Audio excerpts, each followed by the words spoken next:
got cops. 4 or 5 of them got some black kid down on the ground, and they can't control him, and they end up shooting him. And they don't shoot him in the legs, they kill him. They shoot him in the head. And this is going on over and over and over. I can't imagine if I wasn't a white guy. Dear white people, black people are not safe in your presence. And before all of you idiot and anonymous trolls get in my comments talking about, not all white people are bad. The way this country talks about black victims versus white victims is disgusting. Nolan Wells' body was found yesterday off the coast of Mississippi. If you didn't know, he was presumed missing and dead on July 4th. Not all white people, but 50% of my family is white. And all the white friends I've ever had in my life have at least said one fucked up thing to me at least once. All the people I've ever dated, all the white people I've ever dated have said at least one fucked up thing to me, at least once. The way this country talks about black victims versus white victims is disgusting. Nolan Wells' body was found yesterday off the coast of Mississippi. If you didn't know, he was presumed missing and dead on July 4th. This tragic outcome of Nolan Wells is exactly why Carmelo Anthony did what he felt like he had to do to protect himself. It's exactly why he felt like he had to go to the extreme in self-defense, because the presence of white people is sometimes just dangerous. In today's discussion, we are looking at a conversation spreading rapidly across social media. Now, several white people are issuing what they describe as some sort of important warnings to melanated people, that is, black people. I mean, the message has sparked intense debate across different communities online. Now, to them, they are arguing that every person, every individual, regardless of their race, regardless of their background, has the ability to do good. But they also say everyone has the capacity to do wrong regardless of who they are. Now, the bigger question according to these people is that it's like, who is more likely to avoid accountability? That claim has fueled conversation about privilege, trust, and safety and justice. Now, throughout this video, we will examine these viewpoints, personal experiences, and the arguments behind them. As always, this video is for commentary and educational purposes only, not to promote hate. But yeah, let's take a look at it, and then we can come later for more commentaries. If this is your first time, please subscribe, and I'll greatly appreciate. Let me stop you right the fuck there. My parents taught me from a very young age to treat everyone with kindness, dignity, and respect, regardless of what they looked like. But being from Detroit, they also taught me about the challenges that I could potentially face as a black man growing up in America. I grew up with the understanding that most of us have the capacity to do good, including white people. However, white people, when they do wrong, also have the capacity to get away with it because of their privilege. So when I was reading the news about Nolan Wells' disappearance this morning, it immediately redirected my mind to all the lessons my parents taught me from when I was young. It would really be fucked up of me to say blame the parents, because I've seen enough of that bullshit online already. And his family's already been through enough. They know that their son is gone and isn't coming back home. But I do think that this story offers a cautionary tale to other parents raising black children, to educate them on the importance of discerning who their friends are, and to always be intentional about being in spaces where people have your best interests. And unfortunately, in a world that safeguards them from consequences of their own evil actions, that safety doesn't tend to be found in white people. Thank you for coming to my TED Talk. The way this country talks about black victims versus white victims it is America's 250th birthday, and we're still dealing with this bullshit. He was celebrating with his friends for the 4th of July, and there's now circulating video that is going very viral of what looks to be him and his friends that he went with on the beach, and there's an argument, there's yelling happening. In the video, he looks to be very calmly standing still looking at his buddies. And somehow the conversation is about his behavior. Why wasn't he on the boat? Was he drinking? Was he going from one boat to another? Now I'm going to give you a scenario. It's kind of morbid, so stick with me, and trigger warning. If I show up dead, washed on a beach, my community of people where I was born are not going to go, well, how was Jake acting? Did he stay where he was supposed to? Did he start an argument with people? No, it's going to go, what the f? We have someone that would kill people out here? Jake, I love that guy. He plays for the football team. I'm just putting myself in Nolan's shoes. Nolan plays for the team. He's friends with those people. And the conversation is about his behavior. Just so frustrating. Like, racism is still alive and well just in the dialogue. Just in the dialogue. As simple as that. I just want this country to do better. And I see a future where we just stop with this bullshit and start going like, man, this kid was killed. Like, his on the 4th of July, he is celebrating with everyone. And he can't even do that. We can do better. We gotta do better. Oh, and apparently one of the friends' moms is a local judge. And if you think that will work in Nolan's favor, you clearly don't know anything about the history of young black men in this country. This isn't gonna go anywhere. We have to speak up about it. Not all white people, but 50% of my family is white, and all the white friends I've ever had in my life have at least said one fucked up thing to me at least once. All the people I've ever dated, all the white people I've ever dated have said at least one fucked up thing to me at least once. Yeah. Not all white people, but I recently moved out of a roommate situation, and I think she thought it was maybe my journal. I don't know if it's hers or the one from like the other roommate before me, but I saw some racist ass drawings in that journal, and it's weird as hell.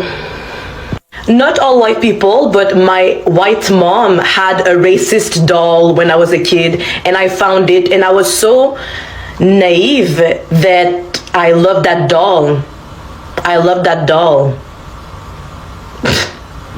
She has told me that she raised me harsher and meaner and with more discipline than if I would have been white, because of the fact that she knows how black women can be. And this is my mom, this is my own mother, so. But not all white people, right? Not all white people. Until I fucking realized, until I got older and fucking realized that this is not even the only fucked up thing that my own mom did. Not all white people, but I moved out of a roommate situation once in the past, like a couple years ago, because I thought they would end up by me. And because one of the girl's boyfriend, not only it was her cousin, okay, but he was also a rapist. And the person, he was a black woman. And at that time, it was years ago, I was the only black person in the whole roommate situation. We were 4. But not all white people, right? Not all white people, but for around 10 years of my life, I was friends with this girl that was clearly using me as a trophy friend and didn't give a fuck about me. And this is weird as hell coming from a white woman. Something I've learned really fucking fast during my early 20s is the fact that your white friends are always gonna disappoint you. Always. Oh, and one last thing. Not all white people, but my partner's ex-friend, because recently they broke things off. He's a white man, his friend. My partner is biracial as well, and he told him that he was dead to him rather than wanting and creating this safe space for my partner to express his feelings. So the white man that my partner was friends with didn't give a fuck about my partner's feelings. And this is weird as fuck. You know what, shit, I realized I have more examples about this. Okay? So I'm gonna keep going. Okay, not all white people, but last year I was trying to get back to school, and this teacher was weird as fuck, was like weirdly obsessive over my hair, and she would literally, one time she literally took my hair and threw it like this in the air in front of the whole class. Not all white people, but they always make some racist ass fucking jokes, and it's always supposed to be so funny. I feel sorry for y'all, for real. If you think that racist jokes are cool, I feel fucking sorry for you. Not all white people, but they're so stuck in their whiteness, they don't even realize it. I've had people ask me if racism is still a thing. How the fuck are you not seeing stuff happening all around the globe? All around the fucking globe.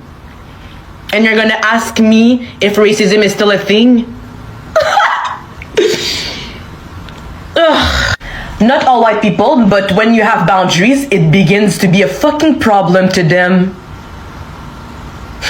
Why? Because I'm supposed to be your fucking animal circus? I'm supposed to be your fucking animal? I'm supposed to be your pet? Truly disgusting. Not all white people, but they treat you as if you're literally below them all the fucking time, everywhere you go. But not all. This tragic outcome of Nolan Wells is exactly why Carmelo Anthony did what he felt like he had to do to protect himself. It's exactly why he felt like he had to go to the extreme in self-defense, because the presence of white people is sometimes just dangerous. We never know what the outcome is going to be. The mere presence of y'all is enough to feel like our lives could be in danger. And I'm not comparing these two young black teenage boys for shits and giggles. I'm talking about it because I saw a lot of folks, black folks included, talking about Carmelo Anthony and being like, well, you know, like he deserves to be punished. He deserves to have the justice system against him. He deserves this because he did too much and it wasn't self-defense. But we just don't like the fact that he got this sentencing. And I found that to be a collective gaslighting of black folks in America, of our history, and us knowing what could happen. We have always existed with the reality that no matter what we do, lethal force could be used against us. Just existing could be something that's dangerous for us. And so while we were talking so much about Carmelo Anthony's case and whether or not what he did justified the means in which he got out of that tent with the white boys, we are now collectively grieving alongside a family who's mainly grieving a young black teenage boy. And I think for some of y'all, that's easier because that's the story you're used to.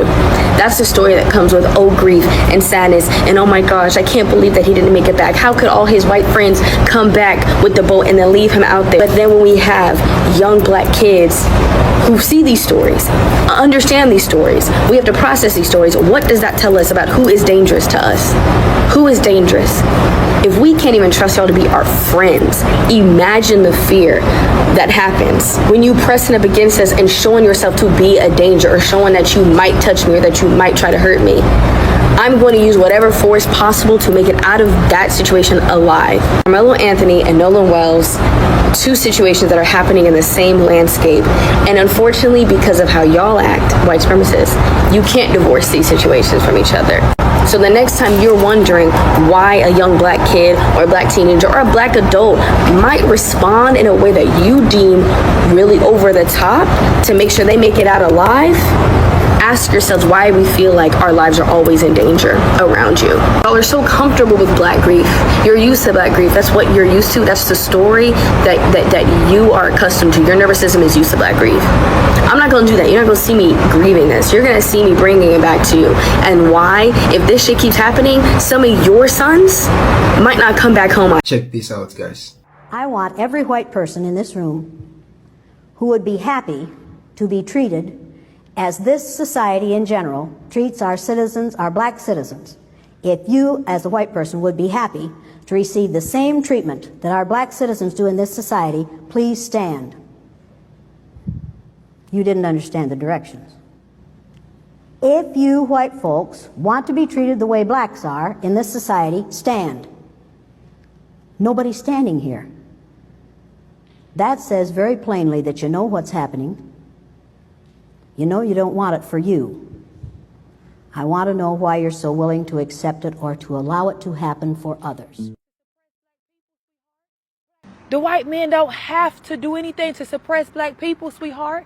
Black people are doing it all by themselves. Y'all love to try to blame the white man for everything. Let me just tell you, the white man ain't forcing you to go to the liquor store every weekend. The white man not forcing you to go to the club every weekend. The white man not forcing you to drink lean. He not forcing you to pop Percocets. He's not forcing you to have all these illegitimate bastard-ass kids. The white man is not forcing you to do none of it. You are willingly participating in this mess of a life. So don't sit in my face and try to tell me what the white man is doing to you. They did it to them. We the product of what they did to them. Now it's up to us to change the way we think, change the way that we eat, change the way that we do things, change the places that we go to, change the people that we're procreating with. Change. But no, y'all don't want to hear that. Y'all don't want to hear that. Y'all want to hear some shit that's toxic. That's what y'all want to hear. Man. So, hey, boo. I just had a thought. One of the reasons white people hate black people is because we cannot tolerate black joy. We cannot tolerate black intelligence. We cannot tolerate black beauty. We cannot tolerate black confidence. We cannot tolerate black camaraderie. We cannot tolerate anything that frees a black person. There's a level of racism that I think hits differently for black people than it does for Asian people or Hispanic people or Middle Eastern people or Native Americans even. Each one of the So, white people have done it again. They have taken a phrase and made it their own. They have taken black fatigue, are you fucking kidding me? And made it their own. Basically turned it into a little weapon that they can use. But here's the thing. Black fatigue is real. It is real. I see my friends experience the exhaustion on a daily, regular basis. And to be honest, I get exhausted too. But the privilege that I have, that we as white people have, we can log off. We can delete the app. We can change our algorithms. We can even completely take a hiatus from social media if we want to. But guess who can't? Guess who does not get that privilege? Black people, because that's their daily life. That's their real life experience. Remember that.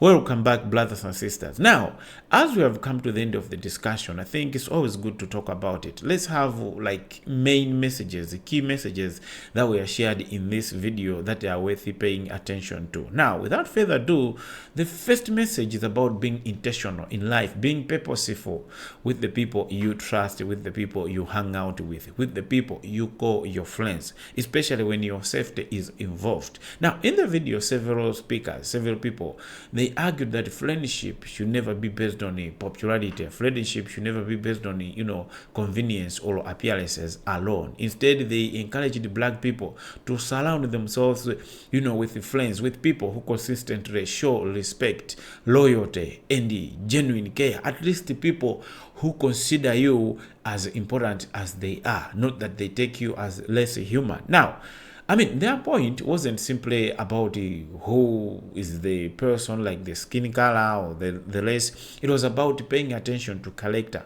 paying attention to behavior, and never ignore warning signs. Because there are moments when you hang out with some people and maybe you may notice their behaviors are changing, they are treating you as less humans. Those are like warning signs.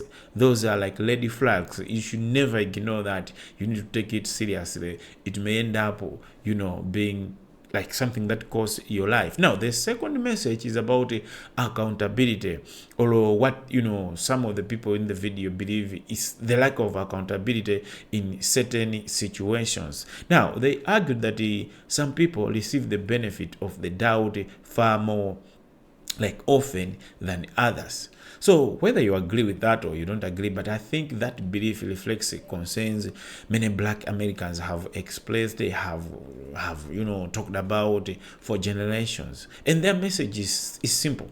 It's just that justice should be equal, it should be fair.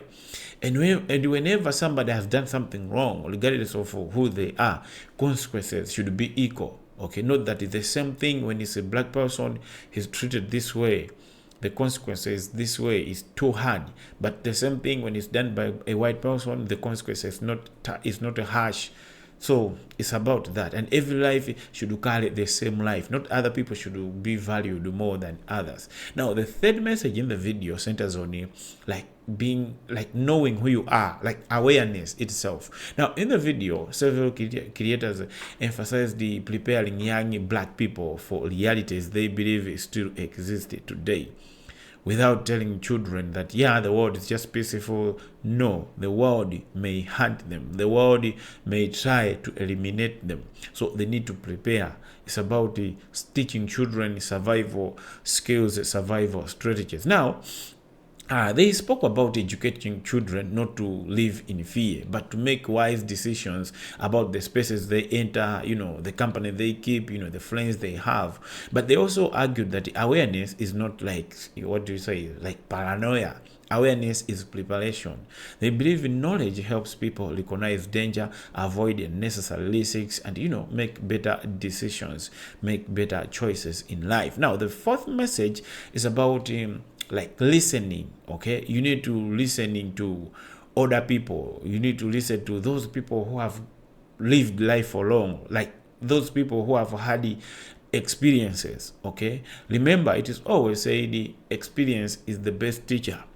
There are some things that black people have just learned in school about how slavery was, but if we can have somebody resurrecting, somebody who passed through that, okay, who was there 200 years ago, that one can teach better, because they may explain what the oppressors, the slave owners, omitted or deliberately deleted from the history itself in their favor. So black people should always teach children how to live well and listen to those who have gone through experiences. It may not be about history. Somebody may have experienced that just yesterday as he was going through a certain street.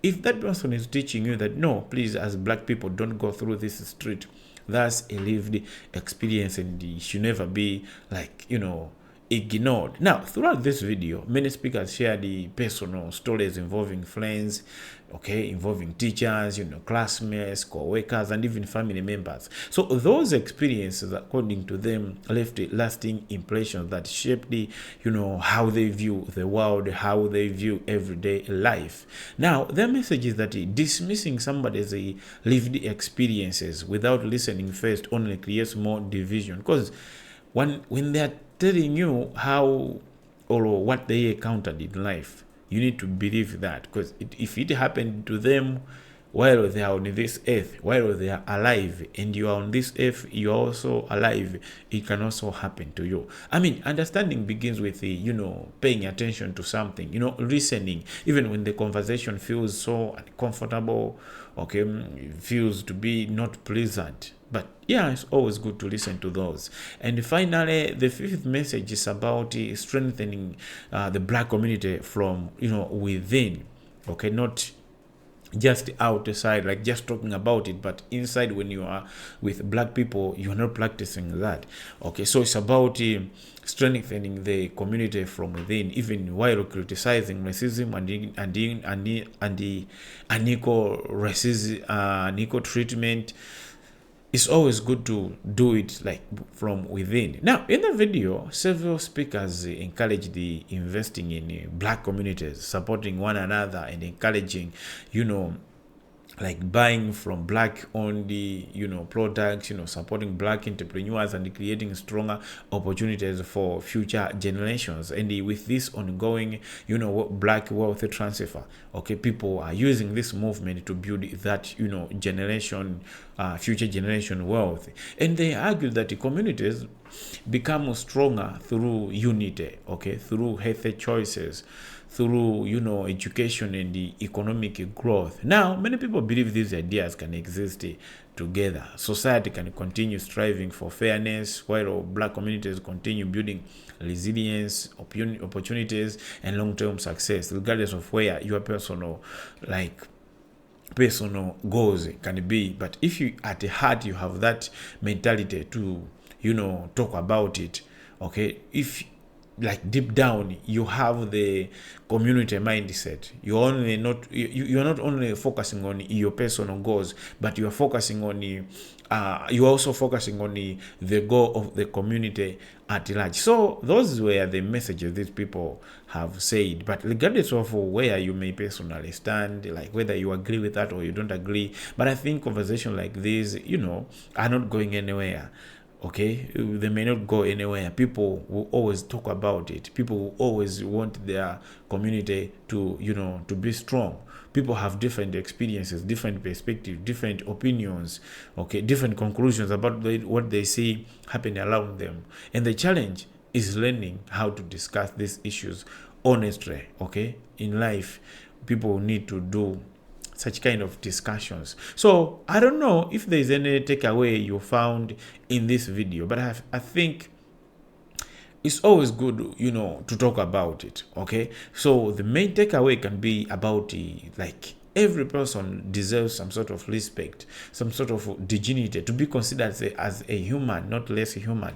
Every person deserves all that kind of, okay, regardless of their skin color. Now, the speakers featured in this are encouraging viewers to ask like difficult questions and think critically and examine conversations that many people don't want to talk about, they prefer to avoid. So whether you agreed with every point that they mentioned, or you don't agree with some of them, or you are somewhere in between, but I think, the discussion is highlighting concerns that continue shaping that continue, conversations about race, trust, accountability, responsibility, and justice. We're talking of fair treatment of everybody. Now, I want to hear from you. Like, as you were watching the video, which message really stood out to you and why? Share your thoughts down in the comments below. Let's keep the discussion respectful, and whatever you say is part of the conversation, regardless of your skin color. What exactly is your comment? If you enjoyed this video, or you found something to be valued and worth discussing, don't forget to like, subscribe, and turn on the notification bell. Otherwise, thank you so much, and I will see you in the next one.